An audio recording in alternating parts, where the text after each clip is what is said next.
Last August, a pregnant mother was shot and killed on the Pine Ridge Reservation. A man is in custody and a federal indictment is expected by the end of June. In tonight's Eye on Kettleland, Dan Santella takes a closer look at the 19-year-old victim's life. The rolling hills and expansive sky watch over Ashton Provost's grave atop this hill on the Pine Ridge Reservation. We go up to see her all the time. Also buried up here is Ashton's unborn child. Her parents named the child Angel. We laid her with her mom holding her, Ashton's parents, Lorelei Janice and Casey Provost Sr., live nearby and have full custody of Ashton's daughter, Briella. We try not to cry as much in front of her, but everything that she does reminds me of Ashton. Their daughter brought light and comfort to their world. I was her rock. In a way, she was my rock. She was so alive all the time, just an aura of, just laughter, positiveness, just always bringing a smile to your face all the time. She brought everybody joy. Not far from their daughter's final resting place lives another person who mourns her death, Frances Jamie Big Crow. She's very special to us because she brought a beautiful life into our family. His son, Mackenzie Big Crow, Briella's father and Ashton's boyfriend, stands accused of second-degree homicide in her death. The suspect's father says the deadly shooting was an accident. We lost a beautiful person in our family. He also says he was a first responder the night of the shooting last August and that his son had brought Ashton to him. There's no doubt in my mind that it was an accident. Because and it was an accident, and because he was crying, he was asking for help. Dad, help me, help me. My baby is gone, and he's crying.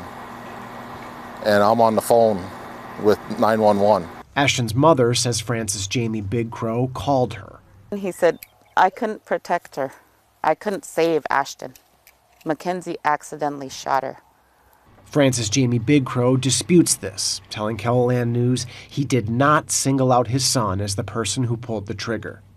Janice does not believe the shooting was accidental and says Mackenzie had physically abused her daughter. When Ashton and Mackenzie had gotten into an argument here, one of my daughters did, my youngest daughter did address him and tried to fight him because he was being abusive to Ashton.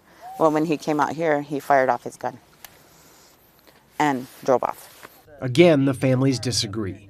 Mackenzie's father says his son had not abused Ashton. Each family was at the Oglala Sioux Tribe Justice Center in Pine Ridge last month, where Mackenzie Big Crow had a court hearing. Outside, there was vocal support for Ashton and her family. I'm here in hopes we can all come together and help ensure that another family doesn't have to go through what Ashton's family had to go through. This is not an isolated incident. This is not an isolated problem. This is a systemic issue. Norma Rendon, who leads a victims advocacy group, also brought up alleged abuse. Had we stopped the domestic violence with Ashton from the very beginning and charged him and sent him to court, ordered him to treatment, this may not have happened. Ashton's parents were each at this demonstration for their daughter, where her mom spoke. I felt a little sense of relief. A little piece of the brick was lifted off my shoulders. Today, I really felt like I could breathe for the first time since she passed. Here, on a sunny spring afternoon, standing next to his daughter's final resting place, he also shares some darker thoughts.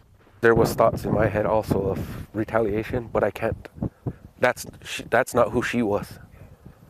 My daughter was not that way. In her heart would be pray for him. A moment later, he has another confession. I never cried for her yet because of the way things are going. Her parents have lost an irreplaceable light in their lives. But even though Ashton is gone in one sense, her parents see and feel their daughter all over, including in little Briella. I may not have her mother, but at least I have her. I'm pretty sure she's everywhere with the people that she loved. With Eye on Kettleland, I'm Dan Santella. And this is a story that we're going to continue to follow as it plays out in the legal system.